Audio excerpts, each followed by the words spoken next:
My name is Neko Smart, and I am the current City of Victoria Youth Poet Laureate. Welcome to our month of May poetry compilation. Myself and Elliot Scott Bixby, Aziza Mokia, Seeley Kalo, and James Rodriguez have all contributed a poem to this collection for you to access from the comfort of your own home. So please enjoy. One night taught me how canvases could be filled to the brim, every nook touched by gliding fingertips, hearts poured into mugs of coffee for everyone to share. With oil religions and politics, with watercolor ancestors and earth, and how they could mean absolutely nothing. How sometimes the canvas didn't even need to be there, but you just knew there was a story underneath. One night taught me that privilege. How all that love-flooding cities could turn into a drought in one night. How someone could please themselves with attention like a missing child's case. Something I crafted out of bloody hands, carved in opinions, and heartache expressed through paintbrush, pencil sketch hidden among all the medias, with pastel interpretation voicing my language into walls. All to watch it be used as someone else's, covered with another name. And I could only remember the feeling of sore arms and cramped fingers, half-asleep eyes, that I had to tear open to continue. My art was worth it. She didn't leave my mind as I finally fell asleep at 2 a.m. I believe her spirit danced around my room and left her love behind in the morning. So you can believe my distraught when I saw her up on the wall, saying the artist was someone else's. My heartache when no one believed me at all. My worry when I was bombarded with messages saying how dramatic and selfish I was. But I knew her eyes watched from a distance and asked to be brought home, and she never did. But I hope someone else got pleasure from her words, although they had no meaning. That the bodies that passed by her noticed what she really was. She's never left me, and reminds me of how important my next piece will be, and to never be blind how precious art means to a person. Disaster is flirting with us, dancing along our fingertips, lingering in our nail beds, holding in our lungs in the hopes it might stave off the next flint strike. Where I am, treadmills have turned to sidewalks. Spin classes into afternoon bike rides, and pub crawls have become beachside walks. Where I am, comic relief is stranded in ankle-deep water 6 feet away from encroaching joggers, while the pandemic is breathing whale songs into my panic attack, is socializing my airway, is hijacking each system. Where I am, company is found shouting to open windows, conversing with the cats, sitting a wingspan away from wandering neighbors, because I am from bustling households left empty, and cafes with no other option than rent strikes. This home does not have enough breathing room, but I am from a generation of survivors in the making. I am from Hornby Highway blackberries and from seal-spotted kayak rides. I am from nomadic women finding home in the Pacific waters and deep-rooted men, and medical helicopters stampede to the mainland, and the local hospital has a lineup, and skin begins to crack under sink faucets, and I am in isolation, sitting in the sand dunes, painting afternoons into lifetimes, and I let the salt exfoliate my neuroses, sculpt my fingers into piano keys, and the ease of uncertainty reveals itself. This is titled As God by Aziza Mokia Seeley Kalo. God-fearing has never been a comfortable word in my mind. You are the oppressed. You are the one to be forced to live and breathe your God or die. God's supposed to nurture and love you. God's supposed to accept and heal you. You fear making any mistake, any sin to avoid God's wrath. God, the one supposed to be wary of, terrified of the anger, the consequences. I was taught that God would hate a lot of things I became. But the God-fearing we're talking about, their God, not mine. My God is all loving. Forgiveness is their everyday occurrence, and their blessing is love. My God doesn't need fear to have believers. I don't think worshiping out of fear is love. Worshipping out of fear is not devotion. Not willing, no choices. Loving out of fear is not love.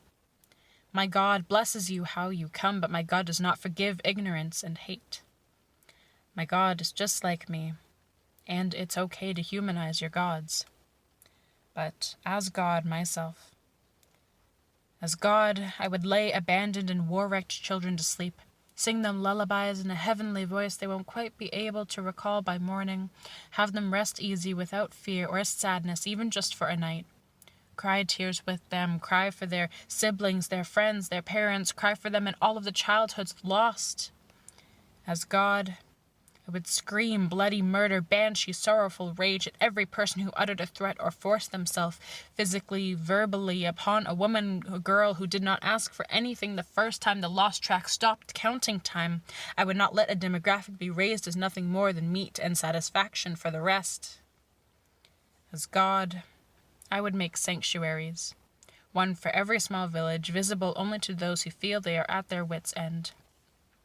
When they cross over the fairy garden barrier, they will be surrounded by their utopia, and when they leave, everything but a sense of calming serenity will hang around them. For I would not want to strip them of their utopia completely, but have them believe they can make their own someday. As God, I would go back in time, stop every single moment, examine it for better outcomes, and press play once again. As God, I would cry. Cry for the ones I could not save myself, and cry for the ones that wouldn't have made it anyways. Cry for the ones I held to my chest, and cry for the ones billions of energies away. Cry because I couldn't save the past or the future, and because God is scared. God doesn't know what happens when the earth will end, and she worries she feels emotion too deeply. God doesn't know. God doesn't know how to comfort her loved ones.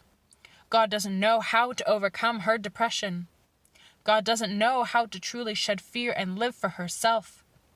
God doesn't know how she wrote this poem. God is crying, and God is scared.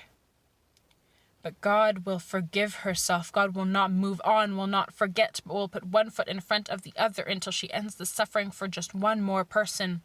God will not stop until she learns to comfort her loved ones. God will not stop until she overcomes her depression. God will not stop until she sheds fear and lives for herself. God will keep writing. God will smile. God will laugh. God will love. God will not mix fear and love together. God will accept all of those that love her and all of those that hate her. We pinpoint our favorite birds in the creases of oil paintings. Rummage through rubbish for the stem of a cardboard racetrack, whittle our eyes 3 times rounder until Venus herself is disoriented in our brilliance, and you are elated, ecstatic to be and be again. We wet our toes in brambles, wrestle the cliff's edge to its knees. I learn that leaving gradually is still leaving, circular as it may be, and leaving is leaving, and leaving again. I love you wholly and silently. A reckless I never claimed to desire, but foster anyway. I remind myself there is no pretty to dependency, to harboring this hallowed greed. Now and again, I cannot distinguish the hand that kills from the hand that bleeds. We build a telescope of recycled toilet rolls, missile to space from a corkscrew launch pad. I compose a goodbye on my mother's left hand. Flicker and ignite and alight again. I will myself not to orbit so high, to declare the smoke a religious rite, and still I succumb to the night each time. This is the poem where the test is not negative, but positive. A shining cross-cut list, a forewarning of all I can and will not stand to be. I wrote of the while I waited for the doctor to deem me sick and nothing more. In the place of the dead and almost dead, I wrote of my body's betrayal, of the moments I become the teeth and then the woman beneath them. She asks if I would have kept it, and I am more protest than poetry. This question, and each question after, a jury of accused mouths, she asks if I would have kept it, and I junkyard my limbs, Pluto my skin, Prized like the parts of me still living, nothing good will grow from this today. And again, I name myself priority. And again, I call this recovery. I repeat it like mantra, like promise, like progress, and then I sleep and awake and begin again.